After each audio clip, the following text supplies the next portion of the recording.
Yeah. Can you We hear are me live. now? We can hear you. Okay. We can hear you good. We are live. We can hear you loud and clear.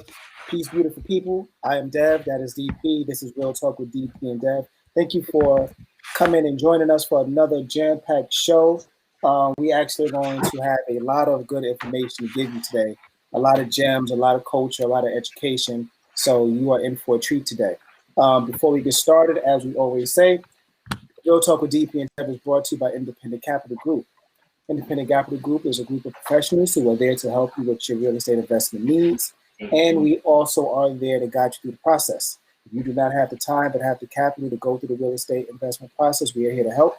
We are trained, certified project managers as well as professional general contractors there to guide you along the way throughout the journey.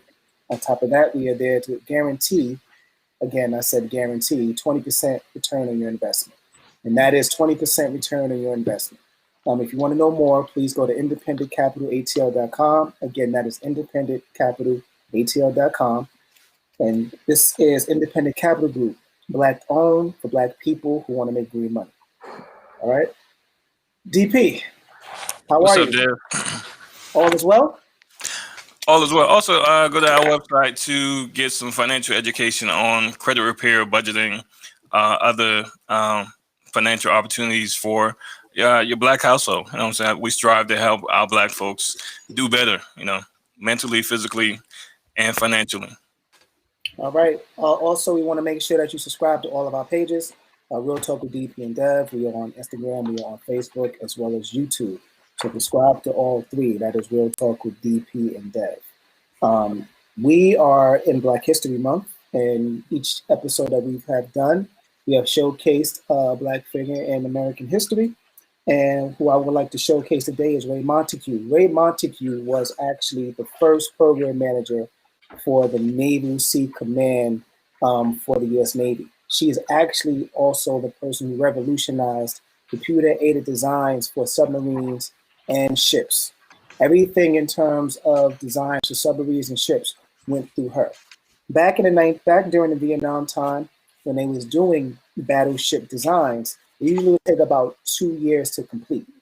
Well, when Queen Montague came aboard and started doing designs through computer aided designs, which is CAD, she was able to minimize and decrease that time from 2 years to 18 hours and 42 minutes. So with that being said, she was able to go ahead and truly revolutionize how things are designed for ships and submarines to this day. So I do want to give a showcase to her and say thank you, Ray Montague, for actually contributing to not only the U.S. Navy, but also to professional engineers and everybody within the STEM world, which is science, technology, engineering, and math, which is what our degrees, myself and DP, are in. So with that being said, I would like to introduce the panel today. Wonderful people on the call, very educated. They're going to give us some gems. I'm actually excited. I'm just going to just sit back and kind of listen. But first, I want to be able to introduce Madu Ifoma, Yes. Salako Thompson, and Dr. Cheryl A. Williams, clinical psychologist. And we're going to be talking about a bunch of different things today in terms of African history, the Black family, the Black structure, the value of work, among other things. So, DP, I'm going to give the floor to you, man. Go ahead and take over. Yeah, so today, it's Black History Month, and we wanted to bring some special guests in who really have their pulse on the culture, especially, Madu and Salako, who have and Dr. Williams, Cheryl, who are very close ties to the African culture. And that's one thing that a lot of us as Americans, we have not been able to keep our ties with our history, dating back to Africa. So wanted to bring them in so they can kind of give us some insight that we normally don't get and we haven't gotten, especially from our history books and so forth. School don't teach us this. So if you don't go out and do your own independent research, you would never know. So we're just trying to, again, educate our Black folks. Absolutely, absolutely. So Madu, Madu, you want to do your toast? Yes. The customary for the guests to do a toast before we get started. So the floor is yours, my friend. Well, this toast is for our ancestors. Without them, we wouldn't be here, and without them, we will not have been able to sustain ourselves in this foreign land over 400 years ago. So we recognize our African ancestors, and we recognize those that are in the diaspora as well. Salute. So Madhu, you can kind of take over. We usually don't just let the guests run away with the show, but hold on. Before we do that, I do want to, for the people who may not know, both you and Salako are Ifa, and correct me if I say it incorrectly, but Ifa, Yoruba priest. Yes. Yeah. People may not know what that is. For my research, I do have a very high level understanding of where the culture and faith derived from. From West Africa, we're talking about, some parts of Nigeria, some parts of what is now called Togo, Ghana, and some others. Could you just give a quick rundown of what the faith is for the people who may not know? Salako, why don't you go at it? Yeah, okay. Yes, I see how it's going to go, right? A quick rundown. Well, it's tough. Right. I don't know if it could be that quick, but, do what you can. Okay, quick. It's a traditional spiritual system of West Africa.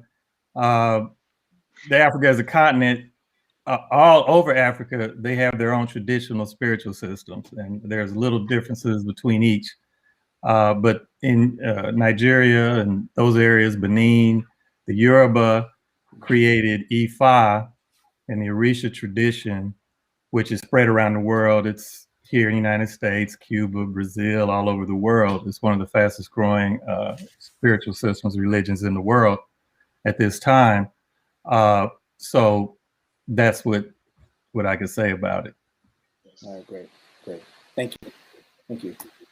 So, Madhu, there are a couple of things that we want to set the table with, and start talking, and just let you and the panel really just dive on top of that. But one of the things that we do need to talk about is when it comes to African Americans' attitudes towards work.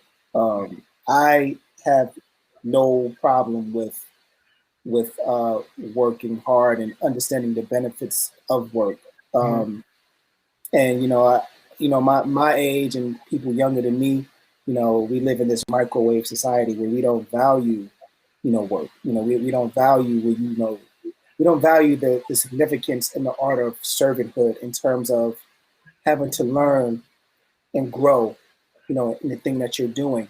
So eventually that you can get there, a lot of times we just want to be able just to get it just like that. So, let's talk about that, because, some of the things that you've said and some of the things that have been mentioned is, this goes all the way back towards slavery, and we are still dealing with those things now, talk about that and just talk about where we are as a society today. Okay. You want me to start, guys? Salako, sure. Yeah, you can start. So, looking at work attitudes with Blacks in this country, I think a lot of times we have to recognize that our love-hatred for work stems out of our slave experience. If you can imagine working during that period for something that you didn't get, you got no benefit from, the brutality of slavery, then, the primary objective of having slaves was only for work and breeding, of course. But imagine working, and you're working sun up, sun down from the time you are a child until the time you die. And so, you there's no benefit. You're working for your enslavement and the brutality of it. And working through that period created this hatred for work. Who wants to work and you're not receiving anything? And so, I'm of the mindset that has been passed down through the generations, never receiving any benefit from your labor. And I'm simplifying it a little bit, even going through Reconstruction up to Jim Crow, even up to today, when so many of us are working below, poverty level because we cannot work to sustain a decent living. So even today, we have a love-hate relationship towards work. Our attitude for work is that it's not for me. The slang back in the day, maybe to a degree now, I'm working for the man. I'm going to the plantation. So for a lot of, I'm not diminishing or overlooking the success of a lot of our people who have moved on to do a lot of good things through hard work, but there's still a lot of us that are left behind and are not able to appreciate the value of work. So for a lot of, poor black, Friday to Sunday is, Emancipation Day or Emancipation Weekend because it's an escape from work. Yeah. The fact that I've never even, that's interesting that you said it because I've never even heard of it put in such a way where you said, it's emancipation, the weekend. Right, because when you look at the history in this country, and even getting about slavery, but I am of the mindset that slavery has had an impact on our, our view of a lot of things in this country, or the trauma that we suffer because of that, and work is one of them. A lot of times we demonize folks because we'll say we've been stereotyped as being lazy, shiftless. But we built this country because of free labor. I mean, everything, the economics in this country was because of our labor, and we have never received any benefits from that. Even today, part of that issue is not even being able to find work. Especially during Reconstruction and the Jim Crow, imagine freed slave wandering, no food, no job, and what are you going to do? And Southern whites are still impacting that situation today. Well, not more than just Southern whites, but we're still having a hard time finding decent jobs or getting into the work pool. And then a lot of people would say, well, why don't you become an entrepreneur? How can we? A lot of us can't. We don't have the resources. We're too busy, trying to work to take care of ourselves, supplying, the basic necessities of day-to-day living. Mm-hmm. Salako, Cheryl, you want to add to that? Did you want to go, Cheryl? That's fine. I will add to that. I think that what I have seen in my clinical practice are people that have been sort of defeated, put down, because they've worked really hard and they don't reap the benefits of it.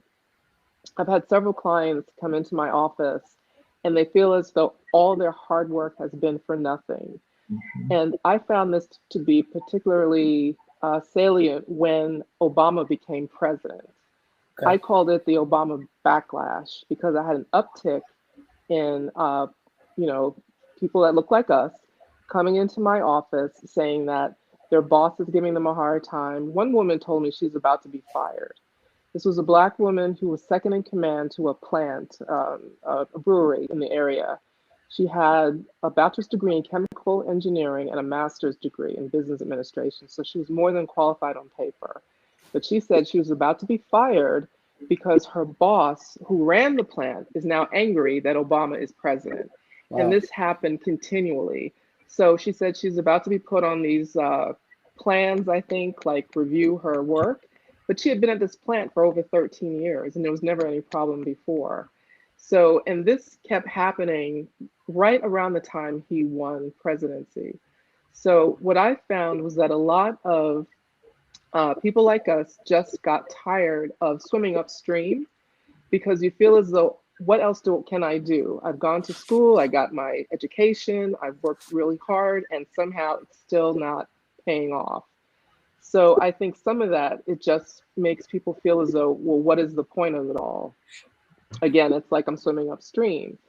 So I found that that kind of mentality sort of trickles into then the workforce, and people will say, well, you're not working hard. And then the attitude might be, well, what is the point of working hard? I'm not going to get promoted. I'm not going to be manager. What am I aspiring to do? So that, I think that is very impactful as well. I myself had the same issues happen. You know, it's more than just, I think, the the way they come across overtly. Sometimes I think it's also the sly way they do it, sort of, you know, undercover. I remember years ago when I first started working, I worked for a department store. This is when I was in undergrad. And I was told I had to take this test, and I would not get the job working in this department store unless I passed this test. So I went through the training, and it was maybe 60 people, and I was the only Black person and this other young woman. So at the end of the training, we both raised our hand and we said, "Well, where's the test?" And the person said, "There is no test. What are you talking about?" And she said, "I was told about the test too." Now, I thought it was curious that the only two Black people in this room were told about this test. But I think it was told to us so that we would get nervous about not passing the test and then just not take the job. So there wasn't any test. Wow. So something like this, I mean, on a smaller scale, I think happens all the time. So this is what we're fighting against constantly. Yeah, and I'll jump in too. I agree with what everyone said. But also in terms of slavery, after slavery, we've gone through that grind all the way up until today. You know, like you said, Jim Crow and all of that. They even had contracts when they got out where they said they wanted people to sign a contract where they barely got paid anything, and it had to be a long-term contract so other people wouldn't hire you.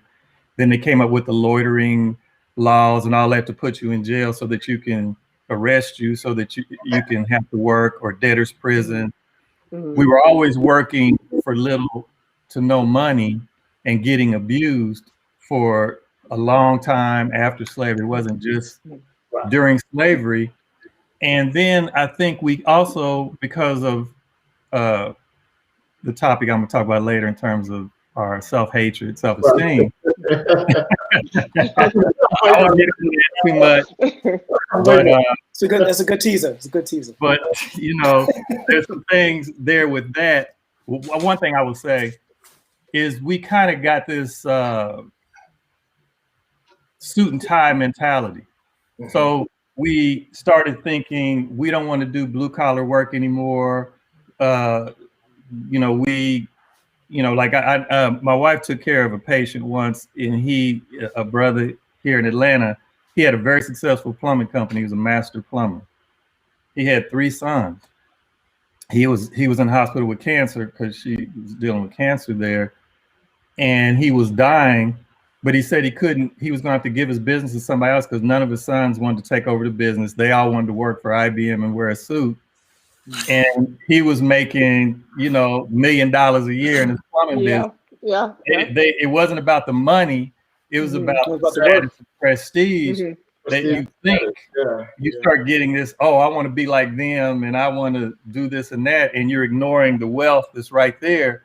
And so then you have people going around now. And I have a friend of mine that owns a contracting company where they build homes, remodel homes and all of that. He said he tries his best to keep brothers working for him, but they don't want to do the work. They'll come one day or two, I'm not doing this. Then he has to go back and he said he has to hire Mexicans to do it because the brothers stay and work. That's a good point. So, I mean, have we added to that? Because a lot of times we won't hire our own, you know. Oh, he hires them, they just don't work. I mean, but days they walk off the job. Right, but does that go back to our hatred or our dislike for work? Because a lot of times I think collectively, not saying all of us, but collectively, I think we view work as punishment, you know, because a lot of times we're not benefiting. So it's like, you know, I'm being punished to work for someone else and I'm not getting anything out of it. But Tony, I mean, my dude, well, that might be the historical mentality of it, but at the end of the day, you got to work to eat. You know what I'm saying? So you should do, but you're not making enough to sustain yourself. So you're barely making it. You know. Well, I'm just being devil's advocate. I mean, I understand the whole mentality behind it. I understand, and I'm not discounting the success of our people. There are many successes out there, but we have to still recognize that a lot of us aren't making it because of lack of work or not getting work or lack of education That's a whole nother issue. But so, we view work in a very negative way. So back to what Salako said, I try to do the same thing, but I end up most time having to hire a Mexican crew because I know they're going to show up. I know I don't have to pick them up. So, but why don't we show up? What's the reason behind that? Why don't we show up? And that's not an isolated issue, because a lot of times a lot of people say that. I mean, and that's something that was said about us during Jim Crow. I can give you a couple of examples. Some excuses I hear. The last young guy I tried to hire, and I wanted to put him like on a mentoring program with JJ, and he has 3 or 4 kids, different baby mamas. He's always in and out of situations with them. He's arguing with his girlfriend all night. He can't wake up to come to work. Cell phone smashed, alarm clock not going. All that crazy. Right. And I'm making I'm just trying to see if we could be a little bit more understanding of the reason behind it that has been passed down from our trauma over the years out of slavery. Trying to look at it from that perspective. So I'm not justifying it, but I'm saying that there have to be some historical trauma behind that. Right. That's why we are not addressing it now. Well, what's her name? Dr. Joy DeGroy? Is that her name? DeGroy? Dr. Joy DeGroy or something like that. Where she came up, she did the research on post-traumatic slave syndrome. Right. Mm-hmm. Yeah, and she said that we're that's part we're still suffering from. Right. Because are we any better off today than we were before? Because we're working, but we're not moving forward. So I have a comment on the chat. Miss Janice Barnwell. Many have embraced the European lifestyle or mentality, and then another Seagal. Interesting discussion. How much of our plight present day is personal ambition versus entitlement and opportunity? We are discussing those under the age of 35. Good question. Well, when it comes to people not wanting to work, I would say probably yes, because I think people over 35 work and they're used to working. But I don't know, because it's and we can't just only say that that's an issue with us. I mean, young people in general in this country, even if they're not Black, most of them are going to what do they call it? They don't want to take full-time jobs anymore. They want to do freelance work. And so, but the problem is then they're not getting benefits and health insurance and all of that. So people are worried about that. But there's a lot of people doing that in the younger generation. That's where they're moving in this country. Mm-hmm. But do you blame them for that because you're not tied to? Because a lot of people are. No, I don't blame them. I'm just saying that's what. I don't blame them. To get rich quick. Mm-hmm. Well, the culture promotes that rap and all of that everybody's got to be rich quick. Well, let me add to that too. Talking about that, especially with the younger people, specifically when it comes to social media, right? Because you can actually make a living now off of social media. Depending on what you post. Like I was on TikTok today. There's somebody on there who they're doing a voiceover talking, but as they're talking, they're painting their nails. But it had over 500,000 views.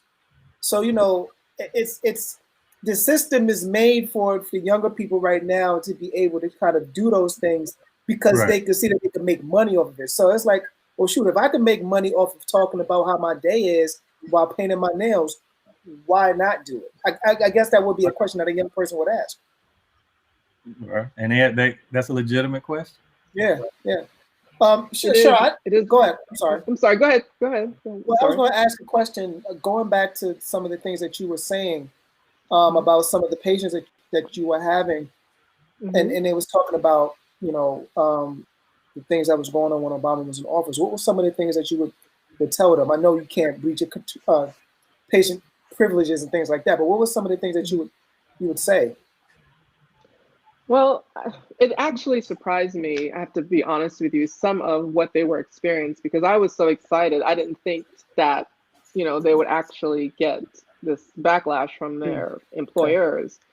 So I listened mostly and provided support. And where I could, I encouraged them to find ways to still feel as though they're doing a good job, like find ways to feel as though they were still qualified, hardworking people, be it, look, some people have actually said maybe you should find other work Hmm. because if their wish is that their boss would somehow become a different person and treat them more fairly and with dignity, that is something that they can't control and that's not going to happen.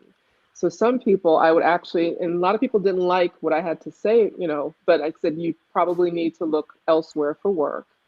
And for some people, I also encourage them to perhaps go back to school to pursue something that maybe they were passionate about, but sort of put on the back burner. I also asked them to turn to support from their family members, their spouses, significant others, parents, relatives, just ways to kind of shore up their self confidence and for them not to feel alone in this. Because it can be very, very deflating to go to work every day, to put on that white shirt and that tie or suit or what have you, and to feel as though you're doing a good job and then to not be acknowledged. I know people in my personal life and professional life that have worked really hard, gone to school, got all the education they could, and ended up training their replacements. Mhm. So they brought in someone else. They said, I need you to train this person, and that person was, they trained the person, and the person was promoted over them. And something like that is very hard to then bounce back from and to continue in that same job, knowing that you're not. So it really is a case by case basis. But for a lot of people, I just said maybe you should really look elsewhere for employment because this is probably going to continue. Sure. So, so does that Yes. add to so does that add to the idea of work being viewed as punishment because you do all this, you get all this education and you're not rewarded again? It's almost Hmm. very similar, you Well, know. some of that Yeah. I think is some of that is dealing with the racism. Like Cheryl, do you remember when years ago when we used to have the Black Talk meetings here and I remember. friend of Mhm. Jimmy's that Yes. worked down at CNN with him, Yes. and remember that his life fell apart after a while because he was getting discriminated against and he couldn't handle it. Like he couldn't believe that, instead of just like you said, leaving the job, because if you're in this Hmm. hostile environment, you don't own this company. Your only Correct. choice is either it's their company, either you work with them the way they are, or you leave. And Right. remember, Correct. he couldn't handle it. And remember, he ended up having a nervous breakdown. He got a divorce. His whole life fell apart. Hmm. And I remember that happened to another guy that was working with my cousin. And I was telling him, you're not going to eliminate racism or you're not going to eliminate white supremacy. You Hmm. just have to deal with, either you're going to work in that environment, you have to deal with it, or you go somewhere else, or you start your own. Those are Correct. really the only choice. Hmm. Now let me ask this because you guys kind of made the point of why young folks are freelancing because Hmm. if they hear that stuff from their parents and their grandparents, who wants to be a part of that environment? Hey, I didn't want to be part of that environment. I But mean, I think I it's trained my replacements before too. yeah, it's hurtful. It's hurtful. But I think it's also why are they freelancing? Are they freelancing just to make a quick buck? Right. Because I also think that some of the value of work and building and toiling and working hard and sacrifice is also lost. Right. Because I still think that when you don't put a value on working hard and being steadfast and staying with it, you're not building your character because there will be times when you have to definitely swim upstream and push anyway, and you may not get rewarded, Right. but it doesn't make your work any less Mhm. valuable. And I'm kind of concerned about a lot of the younger people that I see because I've hired people for my office as like a receptionist, and I always hire, a young Black person, male or female, usually somebody in school who is trying to pursue clinical psychology or something, but I've hired others that aren't. And there have been maybe one or two that have been really good workers. But some of the other ones, they're on their phone, they're texting, they're coming into work late, they're sick like 2, 3 days out of a week. I'm there every day. I mean, I'm like twice their age. If anybody should be calling in sick, it should be me, you know. So I just I just don't understand I'm here trying to help you understand this profession. Why aren't you making the best use of your time? Maybe asking me questions, just staying with it.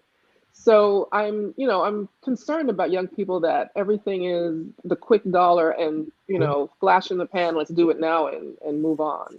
Now, Like, I don't know if that's sustainable. Well, it's probably not going to be sustainable. And how do we address that? How do we begin to change that? What's the diagnosis for moving forward? Is it have to be addressed? Yeah, because I teach young people every day at the university, and I see that too. It's I teach computer science, so I'm teaching programming, and you have to learn all the concepts. And so when I'm telling you, it gets down to the point of basic instructions. I find myself answering emails, 10 and 15 emails a day, where I would post clear instructions. Do this 1, 2, 3, and I get 3 or 4 emails. Oh, how do I do this? Or what do I do this? Did you read it? I just got one for this call. Did you read my? Read what I posted. Read it and then ask that question. Stop. So let me ask you this then. So with that, the generations before, are they to blame for this? Because 60s, 70s, and during segregation. When a lot of our folks made it and struggled and worked extremely hard to make it, I can remember hearing my child is not going to work as hard as I did. So they recreated that out of, spoiling them into thinking they don't have to grind like our parents did or like we're doing. So are we to blame for that? Because partially, but I mean, yeah. I would also add technology, because technology, the focus of technology is to make us lazier and lazier. I mean, seriously, it is. Okay, computer program. And turning it to having a remote so you don't have to get off the sofa. Then, everything is, I just want to sit here and do nothing. So like when we were young, we would go outside and play. Now kids sit there just playing video games. They don't get any exercise. They don't want to go outside. That's a lot of that's technology. Right. So you guys don't think that any of this have anything to do with past slave trauma? As it applies to us, it does. What about they're offsprings of us. Right. And what we do, they see. So yeah, there's there. So why don't you tell us what it is? Well, I will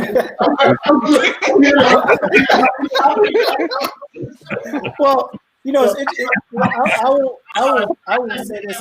Overlook the fact that a lot of that is trauma, and maybe they're trying to deal with trauma in the most positive way, and by checking out and doing all the things that give them a free holiday to make it feel like they're not working, but also making it, because a lot of times, work is hard.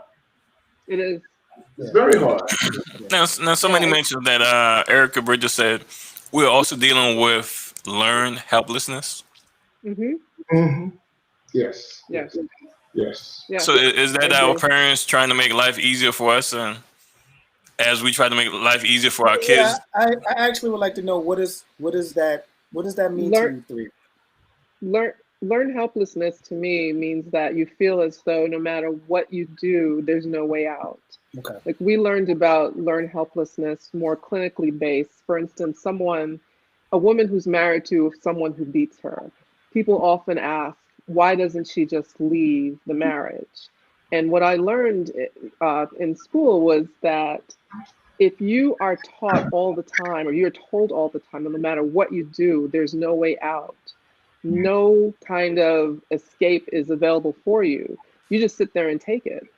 And they did all these experiments with dogs and, you know, to kind of prove that theory.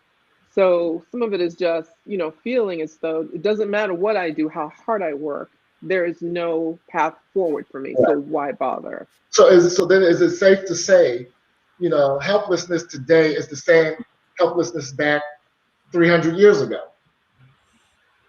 You know, based on that It can be, yeah. There can be some continuity there. experience, You know, and people say, you know, other people come to this country, other cultures, and they make it. Why don't we? Mhm. And I think some of that may be rooted in learned helplessness. Right. Because Yeah. if you feel like your limitations are there and you can't go beyond that, you can't see beyond that, then you won't go beyond that. Correct. But do Correct. other cultures coming here have helplessness? Because, you know, they come here with a family structure already intact, and they're Right. not going through a lot of the same issues But that they- we struggle with. They come, and a lot of times they come and they get assistance, and a lot of times they come and they may become under some type of asylum, you know, and they're getting support. True. We, But- so, yeah. True. But I also think there's a difference too, because I remember listening to someone talk about this when I was at work years ago, and he was comparing immigrants to this young boy who happened to be Black, in terms of, he was basically saying this young boy was not ambitious, and this was a white guy saying this, and he was kind of lazy, he didn't understand, you have people coming from other countries.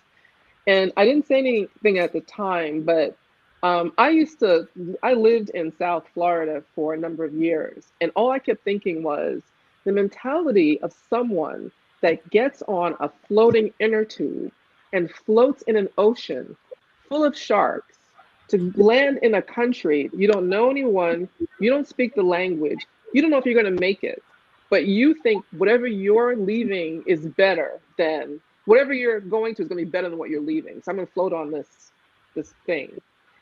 So because they would pull people out of the water all the time that float over from Cuba. Someone with that type of mentality is different from someone who is living across the street from, let's say, the White House, but feels as though they're not entitled to all of the good things in this country, the success, the money, whatever, however you want to measure that. So to me, the learned helplessness is already taken root. If you feel as though what's the point of me even leaving my house to look for a job, versus someone who's going to float on an inner tube to a country, they don't speak the language, they don't know anyone. So I don't think the comparison is fair in that way. It's not, because given In that example. Exactly.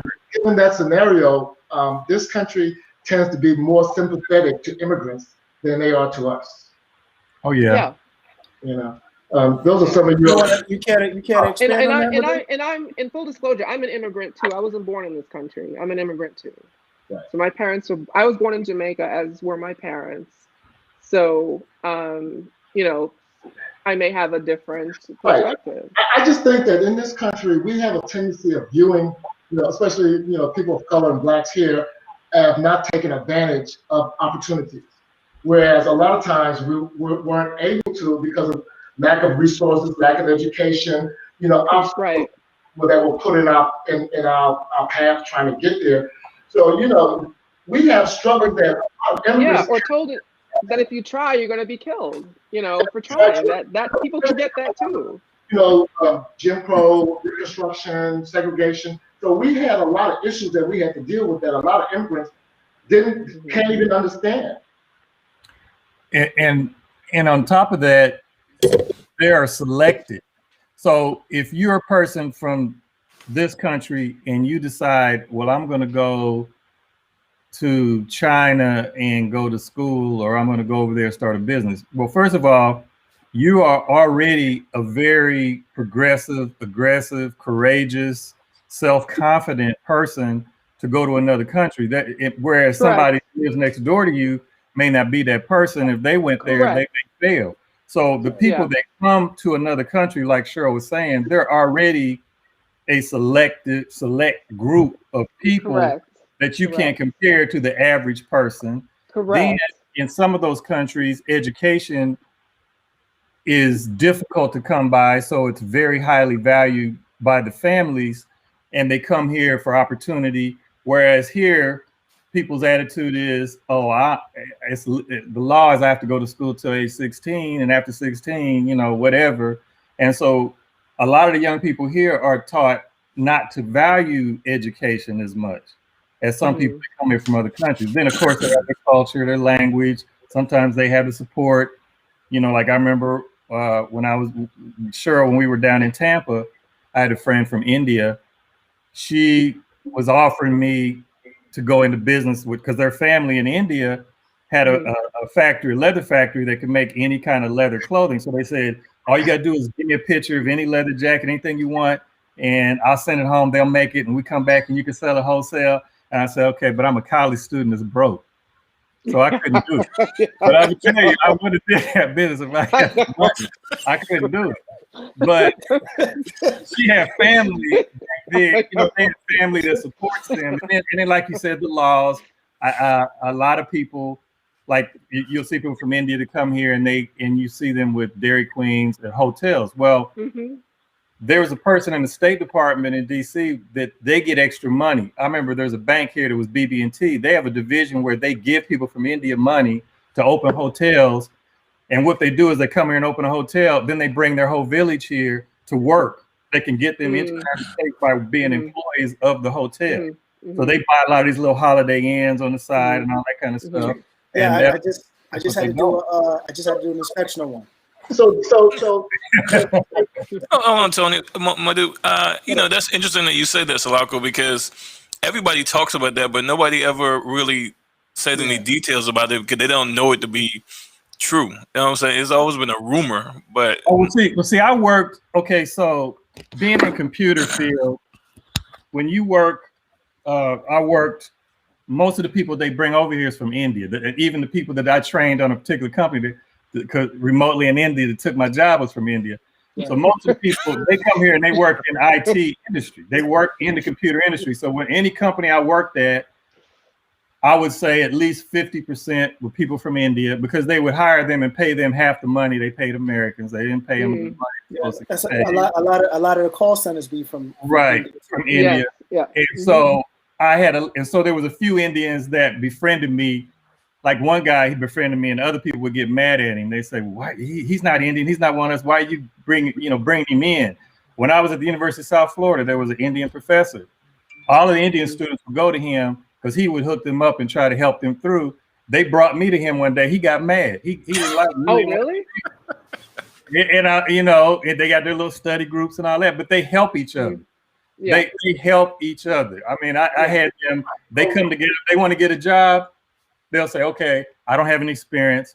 We're gonna set up this thing. We're gonna train you. We're gonna put on your resume that you have 3 years experience. And because they invited me to some of those trainings, and I was the only African American there. Everybody else was Indian. They work together. We don't do that. Let me ask you something, because that actually segues nicely into another topic that we talked about, and it deals with family and community division. Specifically when it comes to Black people. Madhu, you can go ahead and start that conversation. Why do you think that's what I was about to lead into, and I was going to ask a lot there. All the issues that we're having with work and jobs being given to immigrants, is all of that because of our family disconnect, the family structure and how we're not working together. And I'm not necessarily talking about your genetic family, but the community family. Yeah. How has that impacted us? And it has, it definitely has to have some connection to, coming out of slavery again. That's always my mindset. I look at things from that perspective.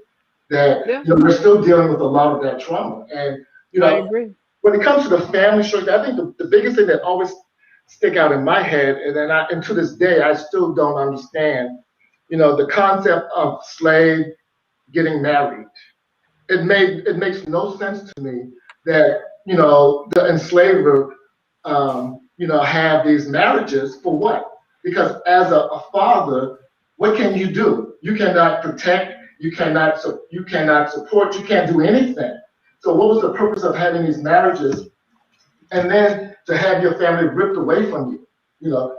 And so is that part of the family disconnect or the family division starting early on with the concept that, well, it makes no sense even getting married because it's useless, it's pointless. What's the point of it? And so I think that has trickled down to a lot of our family issues, and it has even been impacted by the welfare system during the 50s and 60s. Oh yeah, because they took the man out of the household. They set it up where the man can't be there for the woman to get the benefits. Right. And that was done intentionally to divide the family. There's been a lot of things to do that. I think it has come down.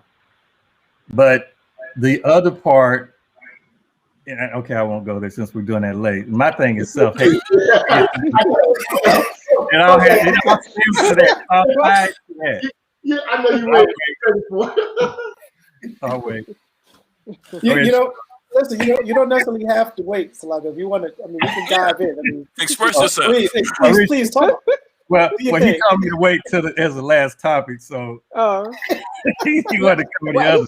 I'm just following the boss. You can bring it I up. just wanted to say one thing too. When I was comparing immigrants to people who live here, I wasn't saying that it's a fair comparison. I didn't want anyone to misinterpret. I was saying that comparison is not fair. That's kind of the point I was making before. So yeah. Right. No, Well, go ahead, DP. What you was gonna say? No, let him bring that point. If he was gonna bring that point back up before Tony shut him down. Listen, man. Listen, Salako got something to say, y'all. All right. Yeah. let the good brother speak now. Okay, well, you know, okay, I try. Okay, my belief at the root of all of this is self-hatred. All right. Self-hatred, because your image and feeling of yourself controls and directs everything you do, right? Mm-hmm. And so people with self-hatred are very rarely, they can be successful in certain areas, but they're rarely successful all around because you want to be something that you're not. And anytime you're trying to strive to be something that you're not, or be with people that you're not, or you think that these other people are better than you, that's very damaging to me all the way around. It's going to affect your relationships, which affects family. And at the root of any society is family. Family first, family, then you build the village, then you have the community, you have the city, you have the country. It starts with the family. And so we are, in terms of in this country, we're dead last in terms of the number of people that are married. Right. And they found that children that come from families that are married are in poverty about 11% of the time. Children that come from families, single families, are in poverty. About 47% of them are in poverty. And about 70% of our families in the United States are not married couples, families. So we have we're behind the 8 ball there. And then when you get into schools and how they control the education system, and like John Henry Clark said once, it's foolish for anybody, and we some of the only people in the world that allow other people to educate our children. So if you go look in textbooks, and I used to ask this question. I used to always wonder and say, well, did anybody else in the world ever do anything? Because I was coming up, I said, okay, well, they invented this, they did that, they invented math, they did this. What, there's Chinese people, there's African people. What, did anybody else in the world do anything? I used to ask that question, what's up? You know, so then I started. That's a good question. I had to start saying it. And then I realized, wow, you know, they're telling their story. And then when you say somebody invented something like math, okay, if you say there's a certain formula or equation and it's Pythagorean theorem, for instance. Right. So they say Pythagoras invented this theorem. Mm-hmm. Well, that theorem is on the walls of ancient Egypt in Kemet. I mean, how do you think they built the pyramids? They knew math. Okay. Right. So They had to. yeah, so when you say you discovered everything and you discovered this and that, first of all, math is just a description of how things move in nature, right? It's a description. When you come up with a mathematical equation, it's describing something that's happening in nature, and it's not necessarily that you just invented it. You might have discovered it, because most of that we already know, right? We already know. I mean, if you, like, they have that thing about athletes being dumb jocks and they're dumb and the mentality, but they did some research and a study, and they said no, top athletes actually are the most intelligent people, some of the most intelligent people around, because your brain is so fine-tuned to work. People don't understand. If I take a basketball and I stand there and I dribble it several times, I look at a basket that's 30 feet away, I shoot the ball and it goes in the hoop. Well, for people to say, I don't like math and I don't understand it, you don't know how much math your brain is calculating. When you bounce the ball, your brain is instantly calculating the dimensions, the weight, the buoyancy of the ball, how heavy it is, how hard, I mean, how much energy you're going to have to do to direct it to go in the hoop. Your brain sends all those calculations down through your muscles, through your arm, how much energy you got to do that to shoot a ball. But what it is when you have to discover it on a conscious level and you say, okay, well, how do I do this calculation? It seems difficult. But at a subconscious level, you already know it. Every time you get ready to cross the street, you stop and look at a car coming. You instantly calculate in your mind, that's physics, the motion of that vehicle, how fast it's moving towards you, how much time you have to cross the street before it gets to you. All of that is math. So you're calculating instantly in your head. Everybody has that ability, but then they tell you that you don't, or you're not smart, or you can't do math. We all do math all the time, every day. Right. So do you think part of that is because they view us as morally weak, just based on our family structure, and how they view us as not having an intact family? Are you asking me the question? Anybody? Repeat that question now, Tony. Well, I didn't hear the beginning. What Michael just said. So because of all of that, and they don't think that we have those capabilities of understanding science in that way. Do you think it's because they view blacks and our family structure as being morally weak? Because of course they do.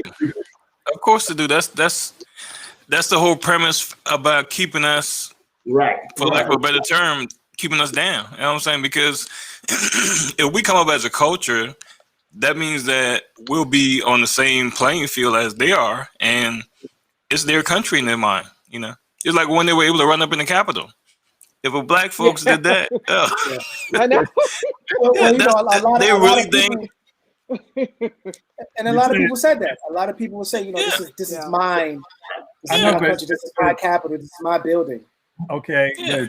But have we bought into all the negatives that they have about us? Have we bought into that? And we have bought into that to the extent that it's hard for us to even pull ourselves out of it.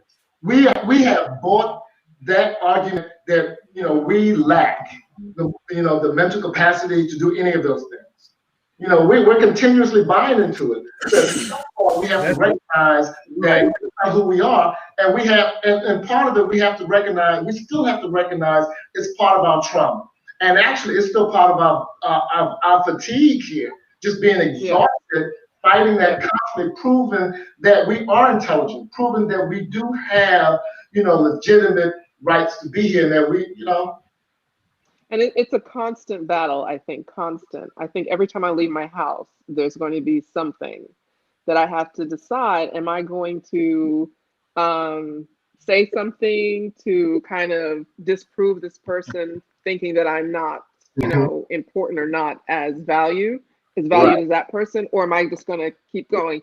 And sometimes I actually have to stop and think, okay, what just happened? So that whole process, that is exhausting. And sometimes, I share with Randall Nadeau, sometimes I have to tell myself, okay, don't react, because you know what's going to happen. The police are going to be called, and you're going to end up being on the news. You were arrested for having some sort of argument in the store. But, but just the idea, being followed in a store, thinking you're going to steal something, going to a restaurant, standing there, and the person looks beyond you because you're not there. So they ask the person behind you for, their order, whatever. Just the small things every day, for as long as we're alive, that is exhausting. It's constant. It is, but that's why I think we need to focus on building our love for ourselves and self-esteem, because when you get to that point, it doesn't bother you as much. Like, for instance, one thing that annoys me, like he brought up earlier, is the first syndrome. Okay, because our self-esteem is so low and we've been held down, we get so excited. Oh, that's the first Black person to do this, and oh, that's the first Black person. I remember when I first went down to Tampa, especially coming from Atlanta, because in Atlanta, we had this history of politics and mayors and all that. I went down to Tampa, and I remember they got all excited. Oh, we have our first Black city council person. And I was just shaking my head like, are y'all really getting excited? City council person. Come on, man. I mean, we got to move beyond that. We got to know we're capable of doing whatever we want to do. Right. And we don't need to get so excited because, this person finally did this. Oh, we finally was able to do that. Or it helps with our self-esteem to have those type of self-esteem, huh?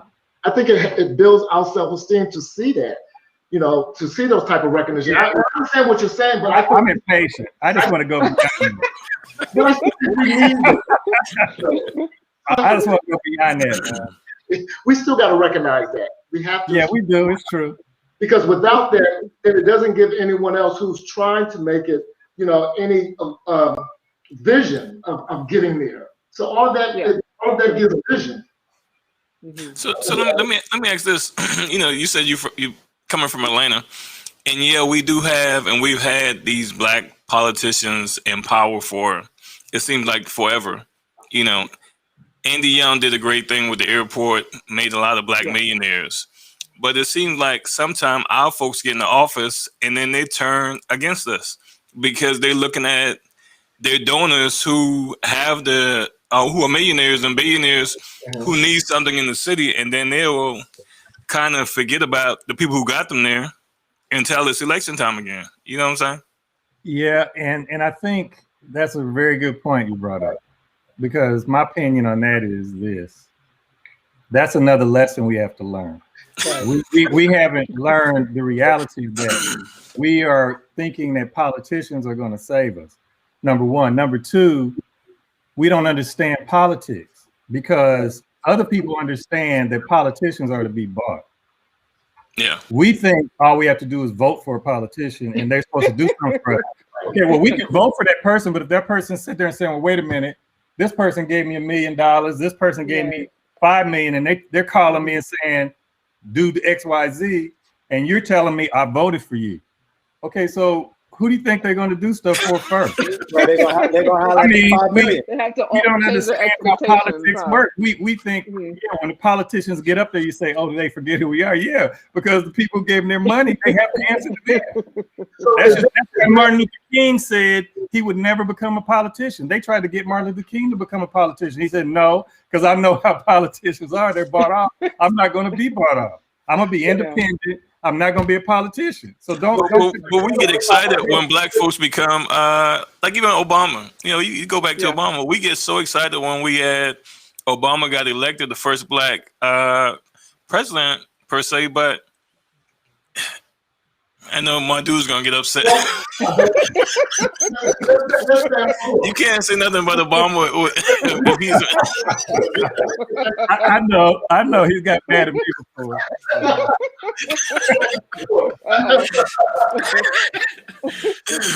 But I'm gonna leave that alone. But I mean, not only him, But it's like what do you do? Like somebody on the chat, how do you hold the administration accountable? And you really can't.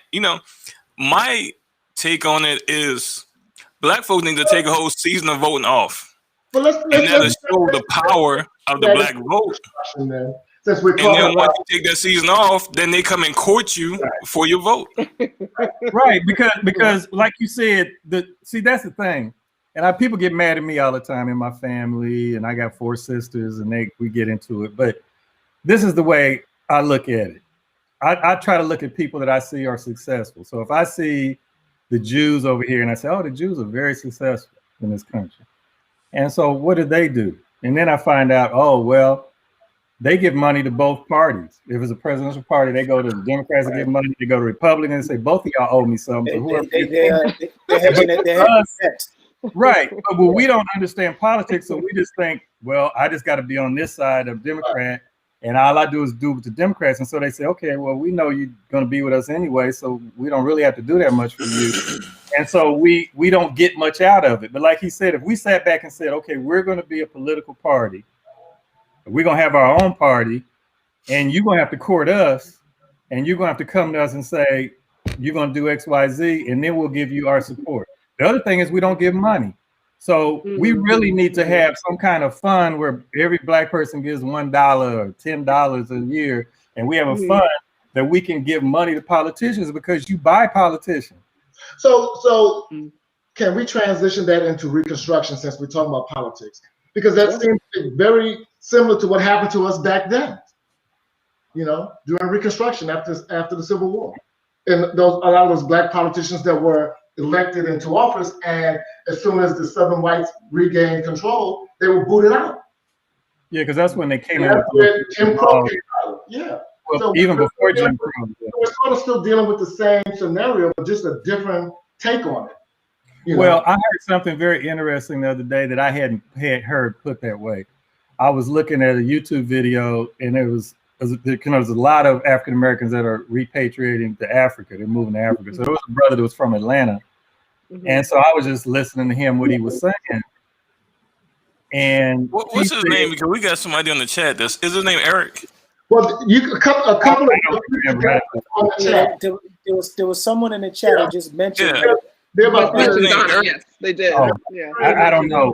I don't know his name. He said something that I hadn't thought of that way. He said, you know, it got so heavy for him here, the energy.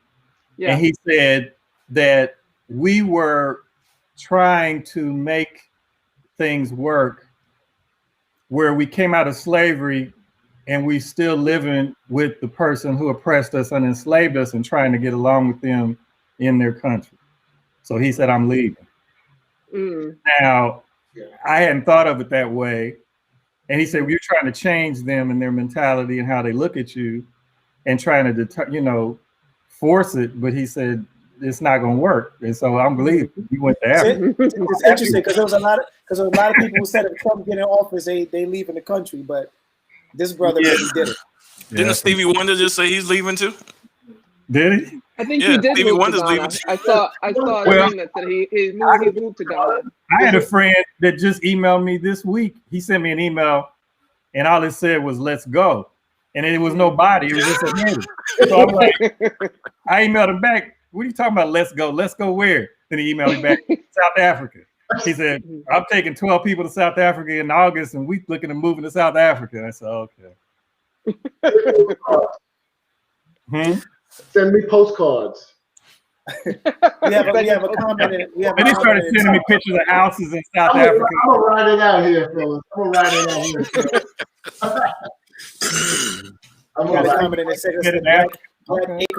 Black Acres of Gambia.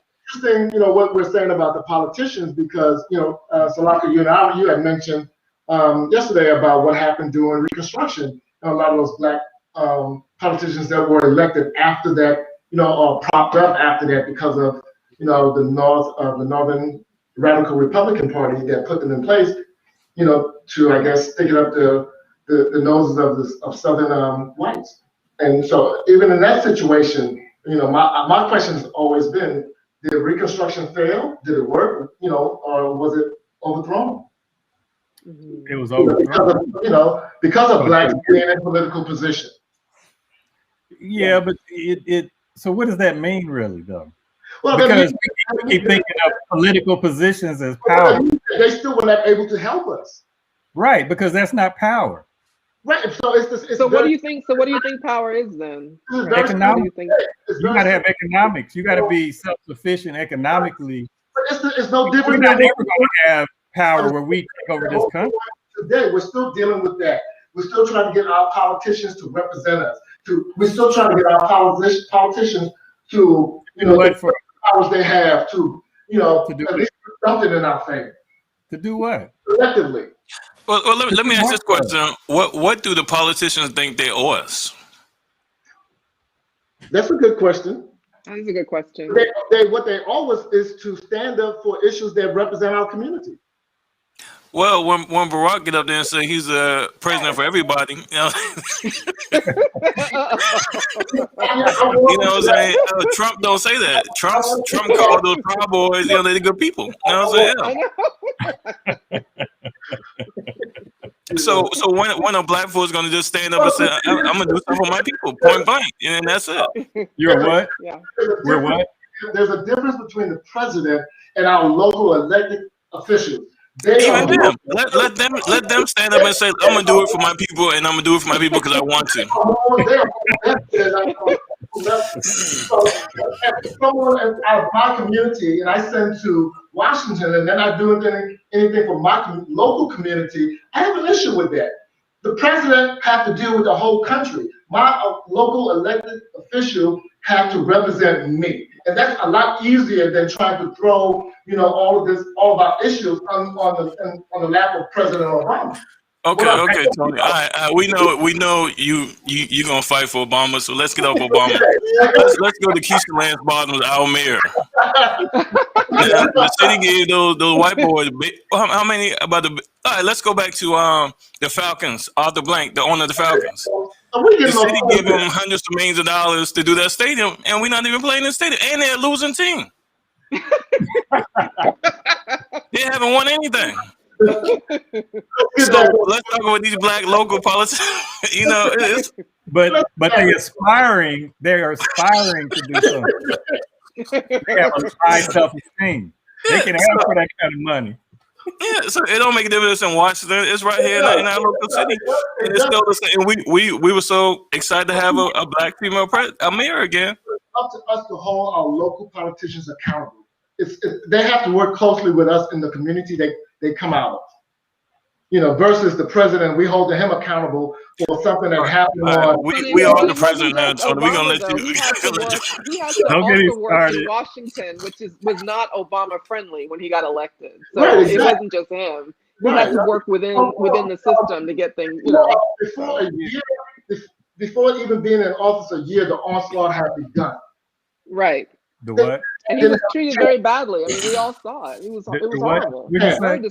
He was treated very badly. I mean, when you look at it, it was very disrespectful. Like, they didn't even think of him as being president. I mean, he's having a meeting to talk about State of the Nation and telling him to, they called him a liar or something, who does that? Yeah, I mean.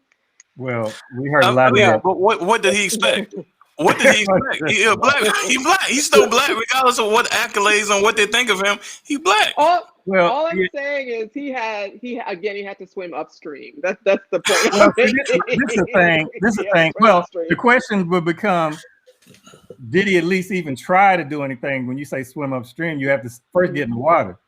But what I would say,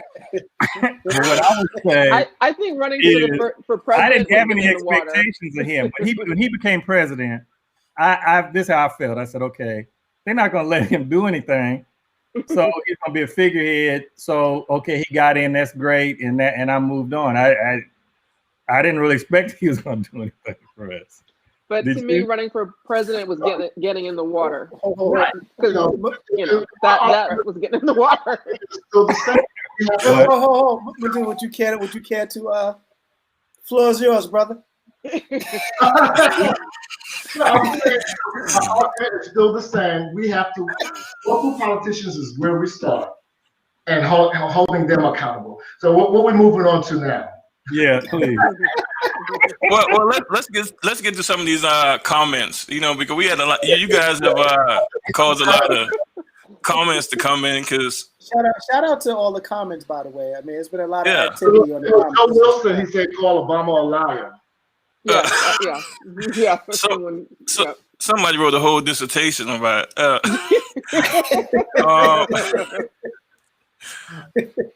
the system in this country is definitely not set up for Black people to succeed, but we do. Unfortunately, many of us fall through the cracks, or don't know or have the tools to work within or against the system. That's true. Yeah, that's true. It's interesting because white people view us as a deficit model, but white psychologists are still trying to figure out how are we still here. There are many strengths that we have. How? Sherry, I'm pretty sure you can speak on that. Before I add something to that really quick, show before. So my question is, a lot of times people say we are very resilient. Are we, or are we just surviving through oppressed situations because we have no other option? I think we're resilient. I think we're resilient people. I do. Okay. Because when you think of hundreds of years of all that Black people have endured, and not only are we still here, we are, thriving beyond a lot of people's expectations. I mean, just the mere fact that you're having this show tonight says a lot. Mm-hmm. So I think that we are resilient people. I'm not sure about the white psychologists, studies, so I can't really speak on that because I haven't read anything about that. So I don't want to just, talk. But what I struggle with is the idea that somehow white people haven't acknowledged on any level really that they weren't the first persons here. That still bothers me. Right. Because you can't discover a country when you came here, there were already people here. Right. And I still get stuck with America was never really white to begin with. So I am not sure how people are trying to justify, the fact that, white people are still trying to figure out how we're still here and doing whatever study. I just think that when you look at the deficits, to me, I think we need to point fingers elsewhere in terms of who's really deficient.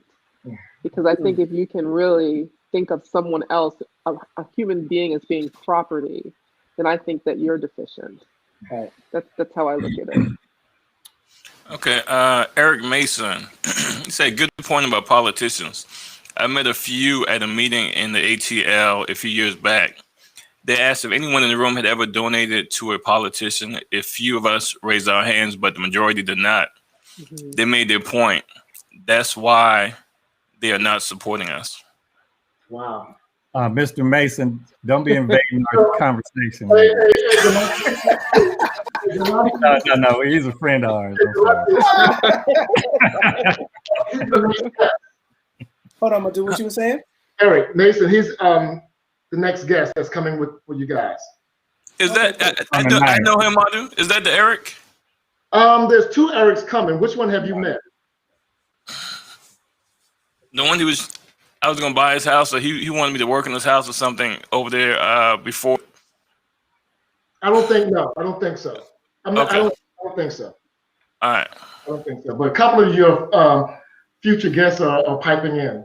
They need to say they come on. Yeah, save it for y'all stuff.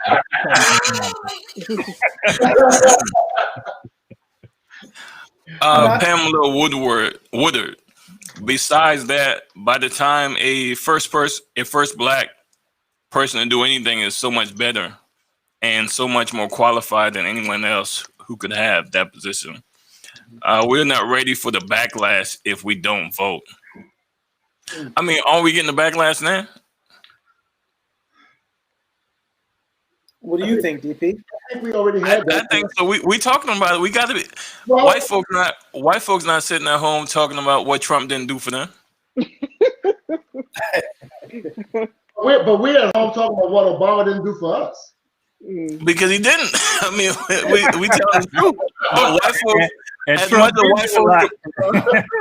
Wait, what did you want white folks complain about Obama? They still got more. Obama to do that. Okay, y'all, let's not get caught up in Obama. That's what I'm wondering. Let's not get caught up in that. And let's go to the next question then.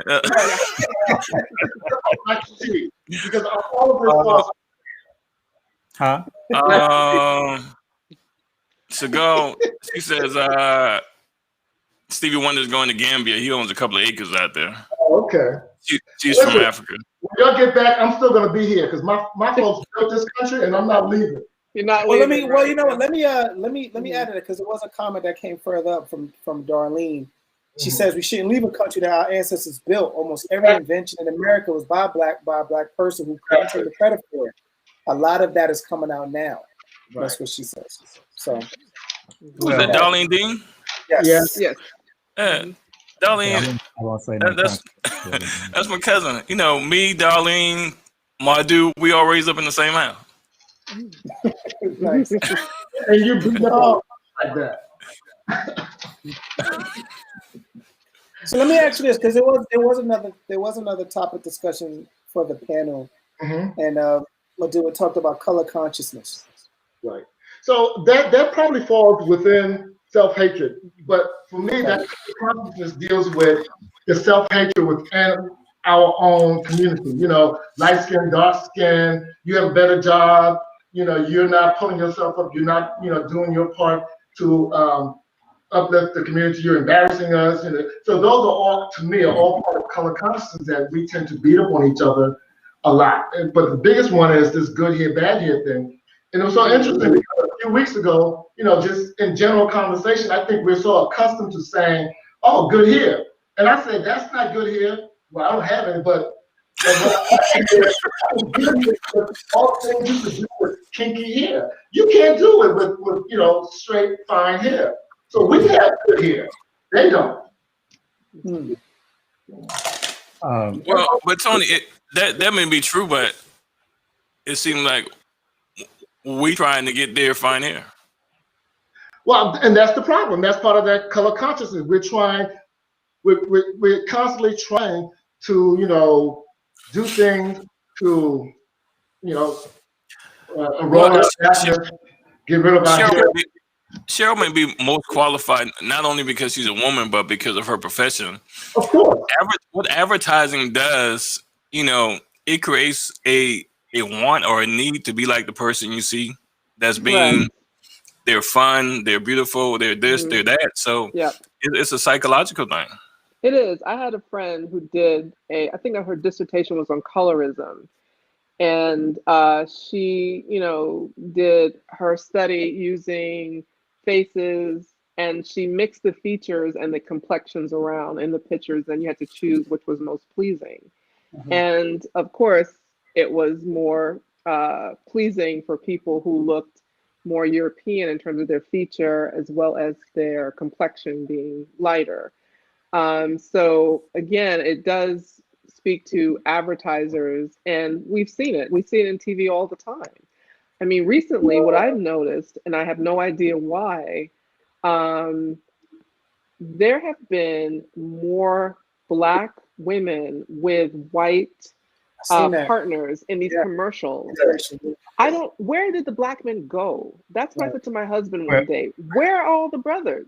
Come on, Salako. It's almost like it's almost like Black men are becoming obsolete in these commercials. No, I've seen it the other way around as well, though. Yes, it's happening both ways. On both sides. Maybe because I'm a woman, I'm looking at about Black men with white women.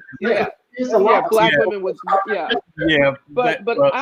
but absolutely, it is a lot of what we see on TV, the advertising, the standard of beauty, what we're told we should look like, and then people, women or men too, trying to then meet that standard of beauty. But people are still saying good hair, bad hair, and still talking about, yes, they're saying it today, and it's really sad. It's really sad that people are still stuck on that. I thought we had moved past that, but what I've learned is that we have not. And I don't think hair should have, you shouldn't give hair a quality like good or bad. It doesn't make any sense. A personality. So Darlene said the Black men are only in the Cadillac commercials right now. Wow.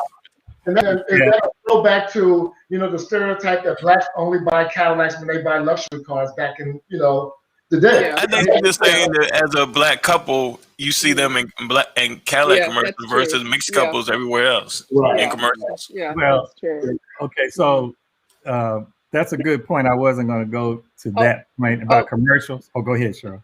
Oh, sorry. I just thought of one thing too. What I find too is that a lot of the people that I see, and I've seen the reversal. When I first started private practice, I've done it now for 18 years. When I first started private practice, I almost never saw a black person walk through my door. You know, there were lots of days when I looked up and just wasn't getting anyone to actually walk through. And as time went on, I've seen more and more black people. My practice now is predominantly black people that come through for help. But what I find interesting are the blacks that I see that have seen white psychologists that are still lacking in understanding, and everything is what we call pathologized. So everything is made to be a disorder when it's not. For instance, this young lady that I saw, she was in high school, and I think her mom was a nurse, her dad was a medical doctor. They were originally from, I don't remember if it was Nigeria or Ethiopia. They were from an African country. And she said that the last woman that she went to, she stopped going. She braided her hair, but she didn't have time to then spend braiding it because I don't know what happened, but she had very long hair, so it would have been an effort to braid. So because she left it out, the psychologist thought she was depressed because she didn't comb her hair. Wow. And this is a girl in high school, and I'm looking at her, my mouth is open, like, what are you talking about? You're depressed? Because we're taught to do that. We have to kind of look at someone and take it all in. You know, are their clothes up to season? You know, are they brushing their teeth, washing their hands, is their hair combed? All of these things we're told to kind of look at and take it all in to help come up with a diagnosis, a plan, you know, what the person's feeling. Because I'm telling you, people who are depressed a lot of times do not take showers, and I've been on the receiving end of that. But this young girl clearly was not that. She just didn't have a chance to braid her hair. And this other psychologist then is telling her that she's depressed. So she stopped seeing that person then and there. But that's what I mean. This psychologist had her standard of this is how your hair should look. And because your hair didn't fit that model, you have depression. So that's why it's very important that people on the receiving end of that are aware that the therapist comes with their own set of values and ideas, and you can't always have them overlay it with you, because you know how you're feeling too. And just because you didn't braid your hair yesterday, doesn't mean you're depressed. Right. Yeah. Wow. Uh, That's powerful. so yes, great point. So when you first said that about, you know, when they make up the diagnosis all the time, I was thinking of the drug industry, like when they came up with the shaky leg syndrome and all this stuff. You know, everything is a syndrome. You know, everything you need more medication for because your leg is shaking. So, but okay, so color consciousness is a major issue.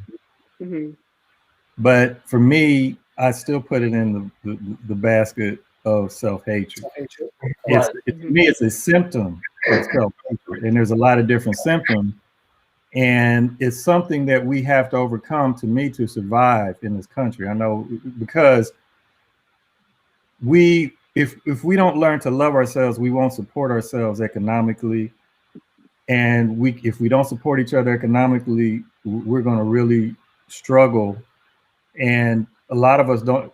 And so what I found in terms of self-hatred, so when we talk about the 60s and integration, which was supposed to be desegregation, just meant that Black people could go where they wanted to go without restriction, and then they flipped it, the terminology, because words are power, to integration instead of desegregation. Integration means forced to be with other people, and they started busing us and all that. Before then, we had our Black Wall Streets, and we had all this stuff economically supporting each other. But I think because of post-traumatic slave syndrome, we still had that then. But what it was, we were supporting each other because we were forced to. So as soon as the gates were open and they said, oh, you can go in white stores and white schools and you can spend your money here, we just sprinted out. You know, like we just ran away from the Black community. Our businesses died. We didn't support each other. And so I've been seeing because I studied in undergrad, I got computer science, but my undergrad, my minor was African studies. And then so I went back and I studied that. I remember seeing videos from the 60s, all these signs, buy Black. I saw signs from the 70s, buy Black. Signs from the 80s, buy Black. The 90s, every decade. What happened? We never would support each other. And so all these years, the first time I've seen us have any movement positive in that direction was when Trump got elected. So I know people hated Trump, but I was excited that Trump was there because why? We were so afraid we were supporting each other. The first time I got on these calls with these 2,000 people on the calls, they were featuring Black businesses. People were sending out lists on Instagram about, oh, these are Black companies, support them. This is the first time I've seen in my lifetime Black people in this country actually make, even Beyonce and them putting out lists of Black businesses. So that we actually are saying, okay, we're going to support Black people because Trump scared us to death, where we say we need each other, we need each other to survive. He scared us to supporting each other. That's still not self-love. So what can happen now? What am I afraid of now that Trump's not there? We may go back to sleep to our same, oh, well, okay, it's okay. And we don't support each other again. All of our impetus and the momentum that we got may fade away. I'm hoping it don't. But the thing that was keeping us going was fear. We still don't have self-love. And if we don't get self-love, we're the only group in this country that don't support each other. And so that's the only way I see us getting out of this. We can't do it alone individually, each individual. We have to come together. And then some of the other things we don't understand is they are predicting dire economic stuff. I was watching stuff today. They was talking about maybe by 2023 or 24, the US dollar may crash. They're saying that food and hyperinflation may come. The government is looking at putting us all basically on welfare. They're saying, okay, well, Biden just approved giving 10 million immigrants citizenship. So these people come in and take the jobs. Okay, so they're saying for us, we won't have jobs, so we'll give you $2,000 or $3,000 a month, and then you won't have any jobs. They're bringing in automation to automate cars, automate drivers. They want to automate tellers. They want to eliminate a lot of the jobs through automation, technology. So then it's like, what are we going to do? Food is going to get very expensive. So what I'm seeing is a lot of people. I was looking at this white woman today on YouTube. She was an economist. She was talking about silver and what they're doing with silver and all of that. But she said, in her house, she's growing a garden, she's growing food. Everybody's saying if we don't start growing our own food in the next 3 to 5 years, people may not be able to afford it. They're saying we're going to be in trouble. But what does it take? Unity. She said, we want to come out here and get land, and I want a bunch of people to come out here with me because it's going to take a group. That's what the white woman was saying. We got to come together to survive, and we haven't got there. People are starting to move together, live together, work together. We have a hard time with 3 people living in the same place, get along. And if we don't overcome that as African Americans, we're gonna have a hard time surviving. Yeah, but it don't matter if we stay in the United States. Right. We may not survive if we don't unify. You can stay here all you want. But like you said earlier, a lot of that is go out of the trauma that we're dealing with from some past experiences. And we don't even have to go back to slavery. We can go back to Jim Crow. We can go back to segregation. Tulsa, Oklahoma. Yeah. Black Wall Street. They made sure that they destroyed it. That's recent trauma. So we're still doing that. That's why I thought about what that guy said in the video. Because when I started thinking about Rosewood, that was successful. They burned that down.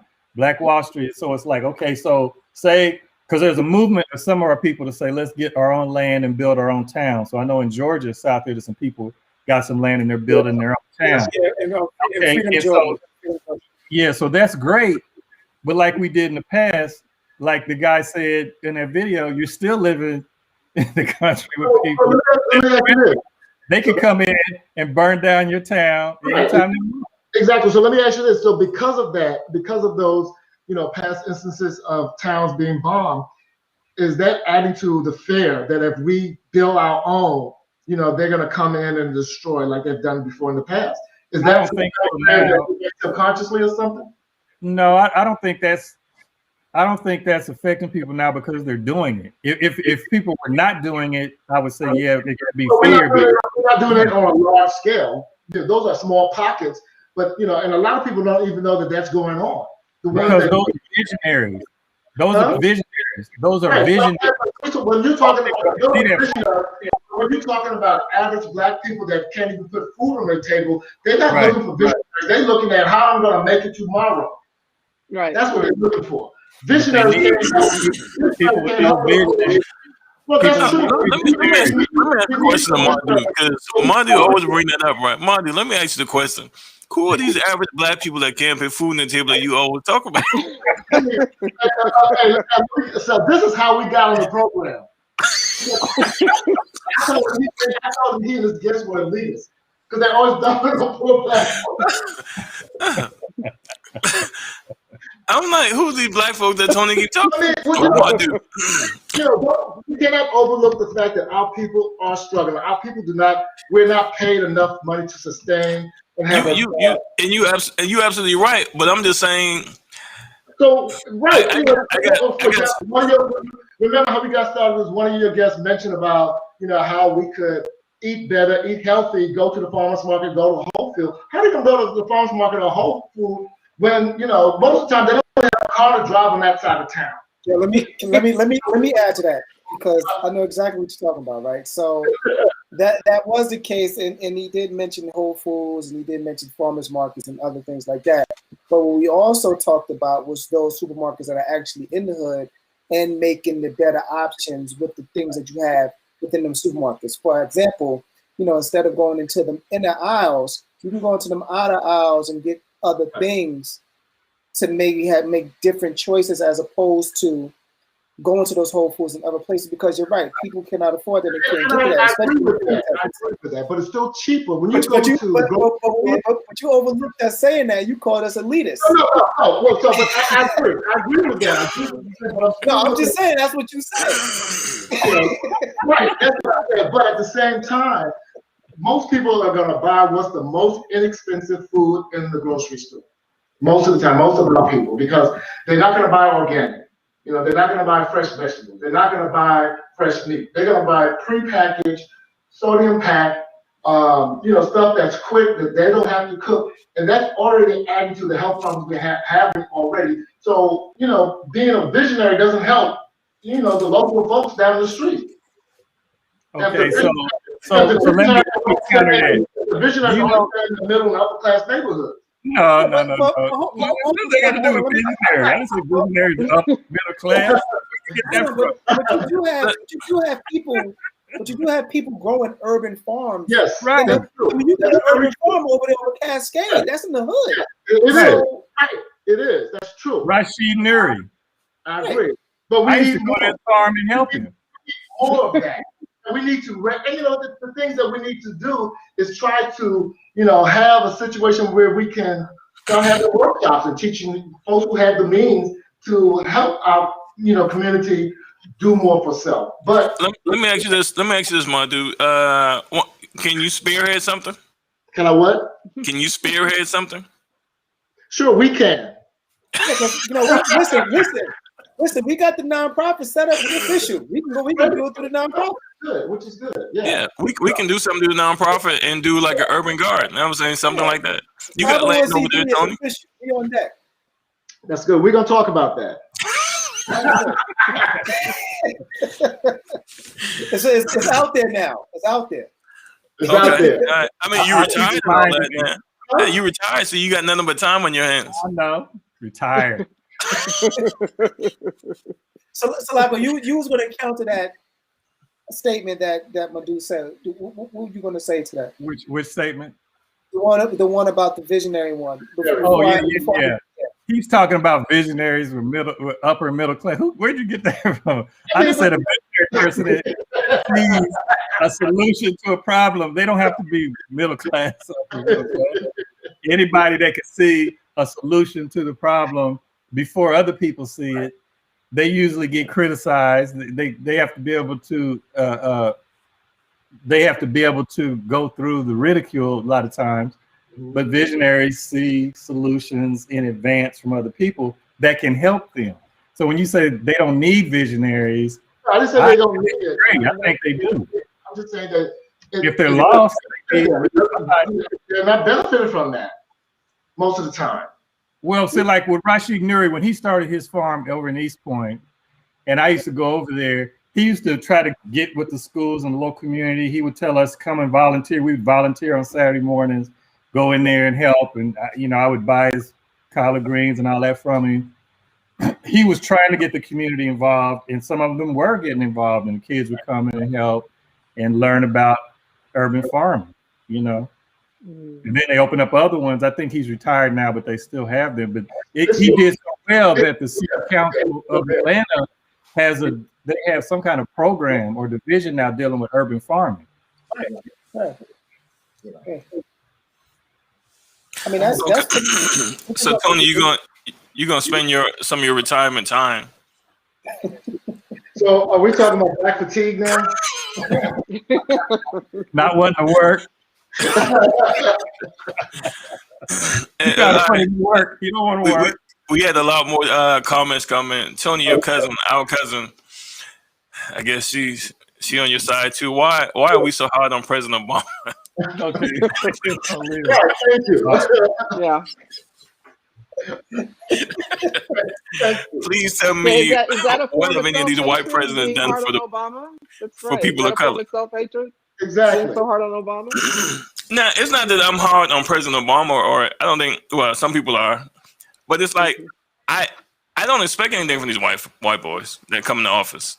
I expect something from the one black dude we're gonna have in our lifetime. But the one black dude was in a sea of white folks.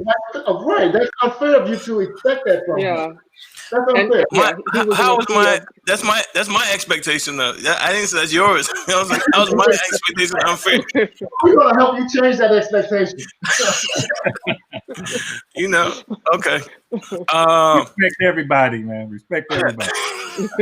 Eric Bridges, is it self-hatred or internalized racism?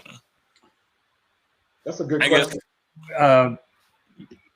When you say internalized racism towards yourself, no, that's Eric. You got to ask Eric. I mean, you can define stuff in different ways, but I'm talking about the effect of whatever you call it, arose by any other name. It stops us from supporting each other. It stops us, like my father when I was little kid, sayings we would say, like they would come up. My father, these were sayings that white people would say, and then black people adopted them. Like my father would say, what would they say? Step back, Jack. Your hands too black. You look like a monkey on a railroad track. We had some people say that when I was a little kid. Never or the ABC one. What's that? It's a lot of them. So there's a lot of them. So the self-hatred, in that sense, you could say is internalized racism because you're adopting other people's, just like the N-word that we call ourselves and glorify now because other people called it, then the rappers took it and supposedly everybody calls it that because they, whatever. But see, the other issue I see is this. Dr. John Henry Clark had said, for any people to really survive and thrive, they have to identify with the land of their origin, whatever the name that's called. So we are in this battle going on in this country right now that I've been seeing lately of we're the only people that's still trying to figure out who we are and what to call ourselves. And then so you got all these battles. Like I saw one guy. So like my son, they're professional actors, and so when you said about white people in commercials, I see that all the time because I get scripts every day. I'm in filmmaking. Can I get a gig? They cast people like that. They cast a black woman with a white man over and over again because there's an agenda to promote now, and they're doing that purposely. I get scripts all the time that'll say the lead character, the male, it'll say white male or Caucasian. The girlfriend is either Black, African American, or any ethnicity. It'll say any ethnicity all the time. Then we have people trying to say, okay, I saw this one actor, he's going around the talk show circuit saying we're not black, we're brown. Black was a made-up term, so we're just brown. Okay, so if we're just brown, there's a lot of brown people. Then KRS-One is going around the country speaking, saying we need to embrace nigga and Negro because that's what we really are, and they're trying to keep us from that. And he was saying, I was listening to him the other day, they purposely changed the name of the Niger River in Nigeria. The G wasn't that form, it was really G, so it's really the Nigger River and the Nigeria. He was saying all this, so he's going around the country promoting that. Now they come up with this term. My son got an audition just this week. I got they emailed me all of the sides for the audition. I get it. It says the name of the character, and usually to say African American, it said BIPOC. I said, what's a BIPOC? So then I look, oh, Black, Indigenous, person of color. So that's another term they're trying to call us now. So what it ends up being is anything but African. So the self-hatred comes in is we want to be anything but African. Right. People run Africa. I was at somebody's house the other day and they said, I ain't no African. Right. And, you know, and so the self-hatred that's there is deep. And so I see our people still running around. So now they don't want to be called African American anymore. So now they want to call us BIPOCs or whatever else. So you start seeing this happening. It's going to be happening because it's circling around and people are pushing all of these agendas to keep changing what we call ourselves. And so the people that call themselves Black Indigenous are trying to say, like, oh, we now have nothing to do with Africa. We were the indigenous people here. We were here before Columbus. Okay, there were some Africans that had came here before Columbus, but you have no proof to say that you one of them or you descended from one of them. For you just to say that you're going to descend it, but you have no evidence of it, is just hatred. You just don't want to be African. So, you know, that goes, you know, that's what it is. You know, but that's, you know, remember, well, it still goes on today that every Black family, oh, we got Indian in our blood. Right. Still do that? And but then if you go to the Indian reservation, they won't accept you. I mean, I got Indian in my blood. So what? My father's people are from Oklahoma. The Cherokee Nation in Oklahoma, which at the Trail of Tears was in over here in North Carolina, Cherokee, they went to Florida. They had to migrate to Oklahoma because they felt like it was nothing there in Oklahoma. So they put Black people that had escaped into Florida after slavery from Georgia and the Carolinas. They started calling them the Black Indians because they didn't want to just call them Africans. They called them Black Indians. And then you had the Seminole Indian. Seminole means runaway, people that escaped from Georgia and South Carolina. So they were in Florida because Florida was a free state back then.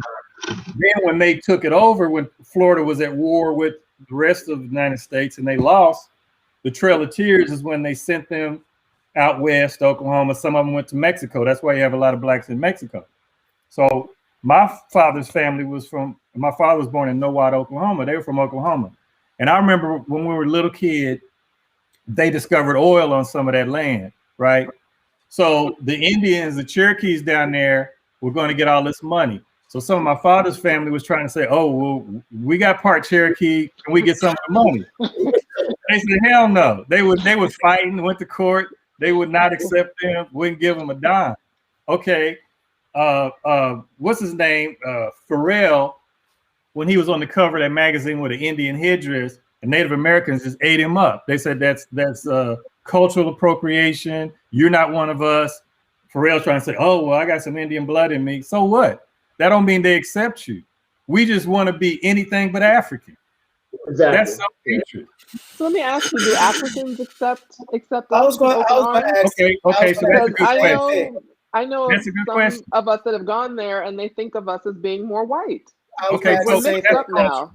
Okay, so this is the thing. About that. I was listening to a guy. Is his name Tariq? there's another guy going around and he's pushing the foundational Black Americans and we not Africans, and he's saying that the Africans and Nigerians think they better than us, and so somebody twisted it on him and said, well, when you go there, then a lot of people think the Americans think you look down on them, and he said he tried to belittle that.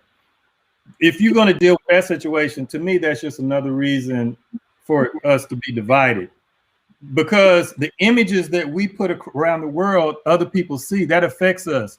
And so if other people around the world see us and think we're all gangsters and thugs and we're this, that, and the other, they're going to have a negative impression. I remember when we used to go to Panama, and I remember one time I was in Panama and me and Adekunle were serving people because we had an event and so people came for dinner and we walking around serving people. And I remember there was some sisters there, and they looked at us, they said, I don't believe you from the United States. You can't be from the United States because you guys are too mannerable and all that. We thought all Black men from the United States were like 50 Cent.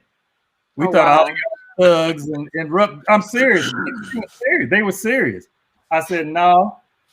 And, so my point being, yes, there are going to be people that look down on us because of the images that go around the world of us through hip hop and movies and all of that. And then we have negative images of people. We think, oh, well, all people from Africa are on dirt roads and they're poor and they don't do. So that kind of misperceptions that we have about each other, we have to overcome those. And so that's starting to happen. There's a lot of African Americans going there. And I've been to Africa several times and I haven't had those issues. But when you talk about culture, then yeah, in Africa, everybody's not the same.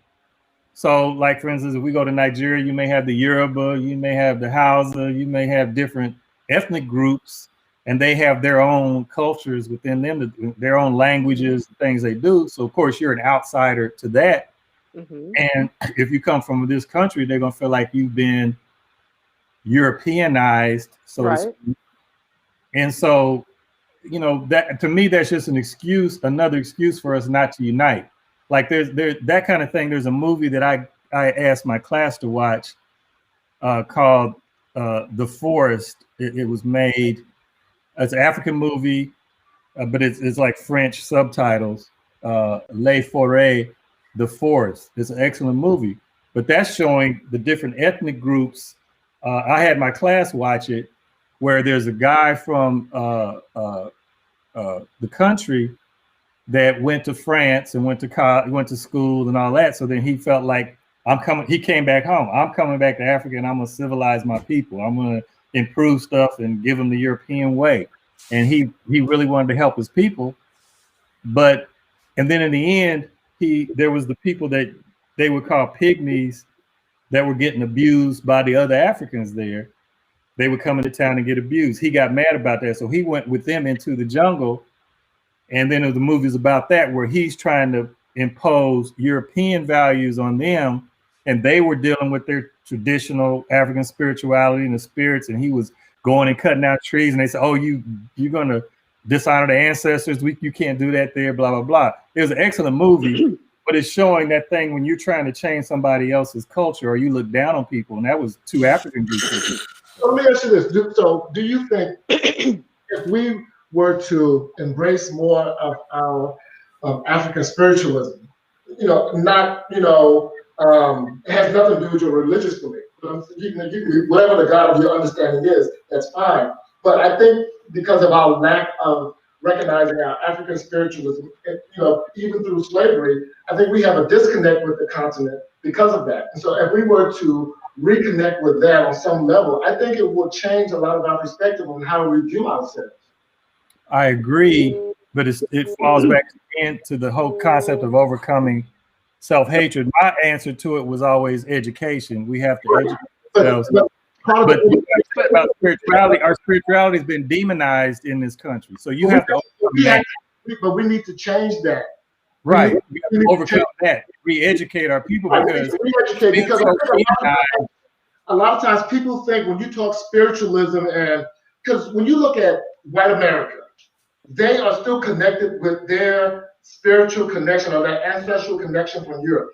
They food, they dress, they look, what do we do? So a lot of times we think that if we connect with anything from any of the countries in Africa, it means that we have to give up our belief system.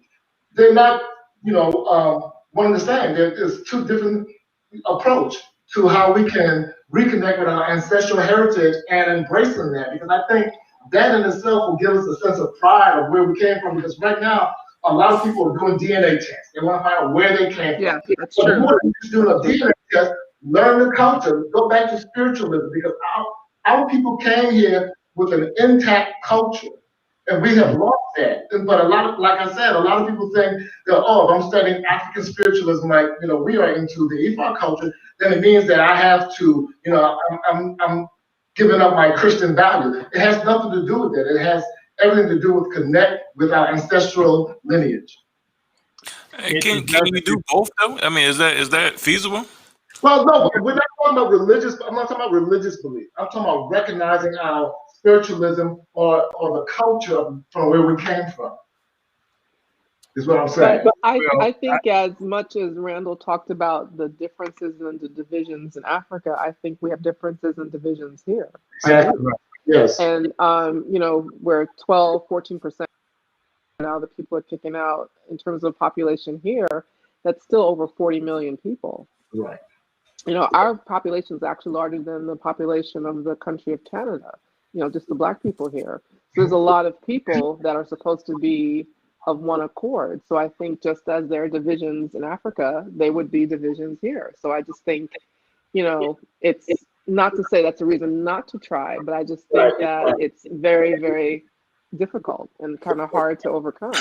I agree, but I think we should never think about all, like we can do all. Just like the Cuban Revolution was a few people that went over there and they started, and then you grow.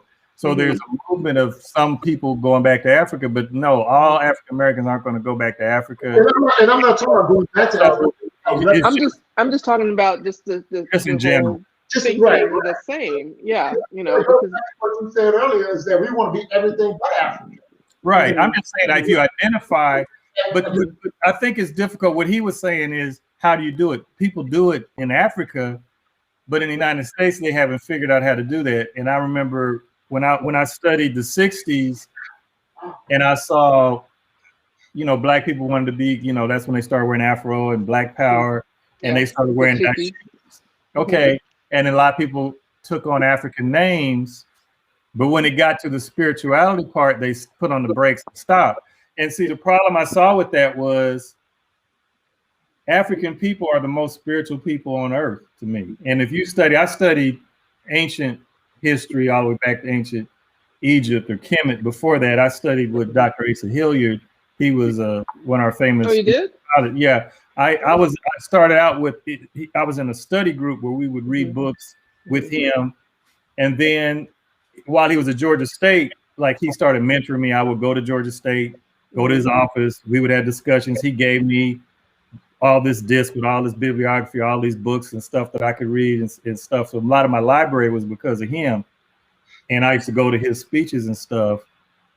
And so, oh, somebody say something? Okay, is that me echo?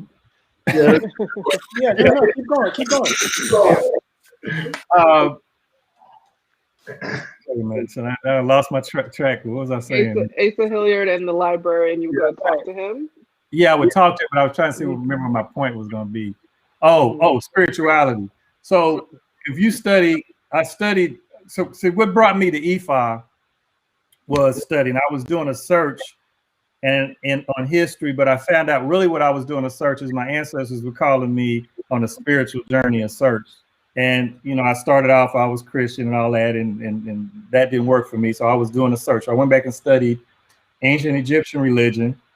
And I said, okay, that's all well and good, but nobody's practicing that today, so I can't practice that. So then they started moving forward, and I studied the Dogon in West Africa and their religion, but you don't find many Dogon in the United States. Now, there's a movie I like called The Gifted. You might want to watch it with the Dogons in it. It was a sci-fi movie I really like, but they don't come here. So I said, okay, I can't practice that. So I said, what African spiritual forms are in the United States?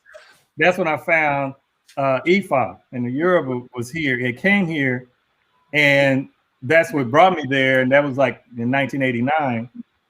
So you know, you had to do what you could do. But what I'm saying, in all the groups you study in Africa, all are very spiritual, all of them. And so when you come here and you just say, okay, I'm gonna get African name, and I'm gonna wear a dashiki, and I'm gonna do this and that, but I don't have nothing to do with my ancestors or the spiritual part, you're cutting off a major part of the African experience, in my opinion. But you know, you can still, I mean, you know, so we're not saying that, you know, saying that you cannot have your religious values or your religious views. It was just saying, you know, recognize, you know, like you said, even just recognizing our African ancestors. Well, we brought 2 hours in. We kind of need to shut it down. It's a great conversation. Can each of you guys and give a short solution? What are some of the practical things that people can do to try to? I mean, just a 30-second, 1 minute. What are some of the practical things that people can do today? You know, we not. Everybody's not going to join the Ifa religion. You know? Right. We're not suggesting that. We're not suggesting that.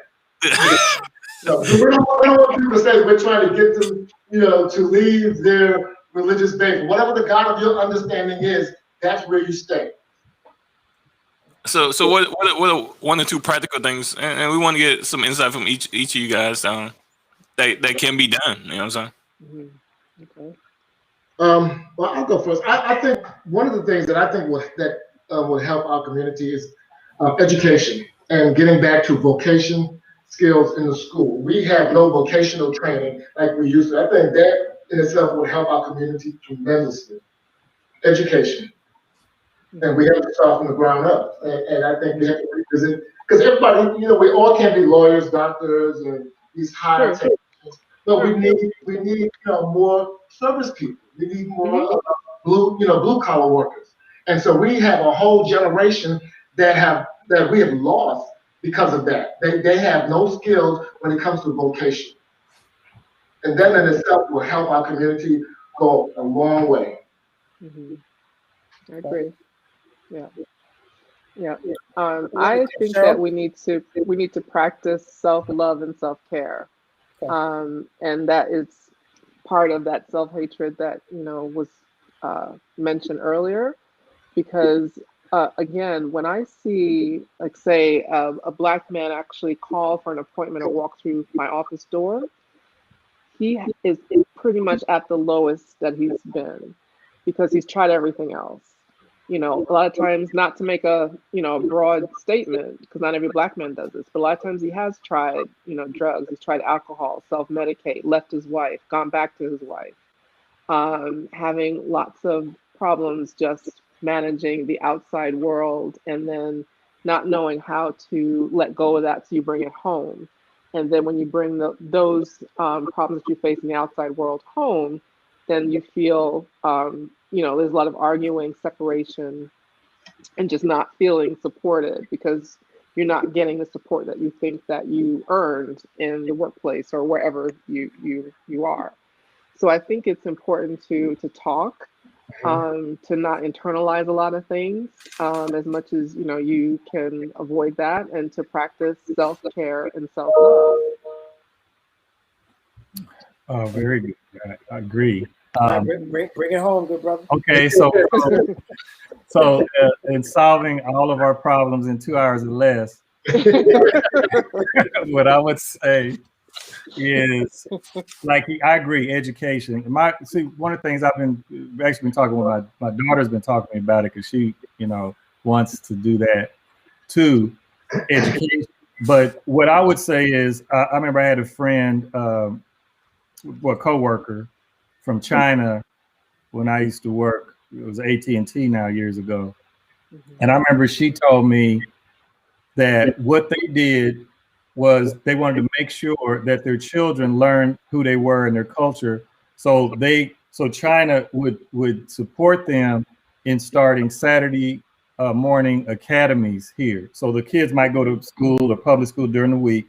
Saturday morning, they would go to the academy. They would learn Chinese, the language, the culture, songs and that kind of stuff. But they would have to learn the language and the culture. They would go every Saturday to make sure China would help send them books they need and that kind of stuff. So I think one of the things that we could do is that we, in our communities, we need to start looking at Saturday morning academies for kids to start teaching our culture, start teaching them about Africa and who we are, and maybe learning African language, just basic things like that. I think that would go a long way to tying our kids back to who we are, building their self-esteem, knowing what they've done. Because I had one of my uncles just called me a couple weeks ago asking me, could I create a Black History app for the phone? Because he's up in Kansas City, and he's like, that's a great idea. They want to know Black history. They don't know anything about it. Can you create an app? So okay, it's a lot of work doing that, but I'm thinking about it because I think that would be good to have. Mm-hmm. But we have to do. I think that's a good solution to start. Start with children, because it's hard to teach an old dog new tricks. So adults, I'm not trying to focus on adults, but if we can get children and we start teaching them coming up in the next generation, we'll be much further ahead than us, in my opinion. Yes, we got to get them down. So, can you build apps? Yeah. I mean, I do computer programming. Yeah, I could build apps. Yeah. Okay. Yeah, we need to talk. Yeah, I think that's a great idea. Great idea. Nice. All right. Well, that was amazing. Awesome. Thank you all three of you. Thank you. Wow. Thank you guys. Thank you for the invitation. It's been a pleasure. We're definitely going to do this again. DP, before we go, what parting shots do you have for the people who are still on? Shout out to the people who stayed on with us for the 2 hours also. And we didn't even get all their comments because it was too much, you know what I'm saying? Because it was so much information. And we wanted to make sure you guys had the opportunity to speak on everything. So we couldn't even get to everybody's comments, but I didn't mean to do that. But it was great. You know what I'm saying? It was great information. It was very informative, and it was understanding. It was, like we said in the description, it was layman's terms. You know what I'm saying? Mm-hmm. So you didn't have to have a PhD like Dr. Williams probably have over there. But I've learned a lot. So I appreciate it. I did too, and I appreciate it as well. Yeah, me as well. Thank you very much. So, with that being said, you know what? Where can people find you at on social media? Anything on social media? If so, where can they find you? Cheryl? Oh, me? Oh, sorry. I do have a website. It's drwilliamslifecoach.com. Okay. And that's probably the easiest way to reach me. Are you a life coach also? Yes, I do life coaching also. Amazing. Mm-hmm. Or you can email me directly too. It's easy, drcherylw@gmail.com. So you can email me. And ask for your She is amazing. Oh, thanks. Thank you. That's nice. That's good. Salako, what can the people find you at? On Facebook, should be Salako Awolola is my Facebook. Beyond that, I would say I have a couple of websites for my businesses, but one of them is I have a movie that I'm finishing up called The Life of Mine Movie. So it should be the lifeofminemovie.com. They can also contact me through there. Good deal. So let me ask Salako. So if somebody got a kid or want to get into acting, do you have an agency type of situation that they can call you in? I'm not an agent. No, I manage. My two kids are professional actors. I manage them, but then we also have our own production company where we do projects, and so I can help people get into acting. Now, we're connected with the agents. I know agents here that my kids have. Like my son has an agent in Atlanta and New York. So yeah, I could if they need guidance, I'm willing to help anybody. So if I want to get into acting, can I come and be a part of your? Except you, I said Chip. No, yeah. If you want to get into acting, come on. I mean, of course, there has to be a role. See, my dude's been asking me to get in. I've been asking to play a dad role for years. Now you have the free time. Awesome, man. Great stuff. And Madu, where can people find you at? Hey, I'm always posting something on Facebook. I won't lash you away. Yeah. Good deal. All right. Well, again, thank you everyone. Thank you very much. Thank you. Thank you for having me. Appreciate you.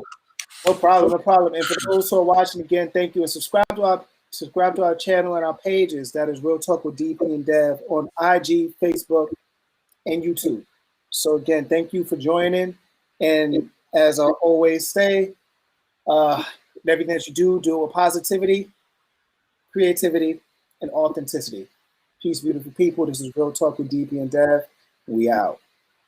Thank you.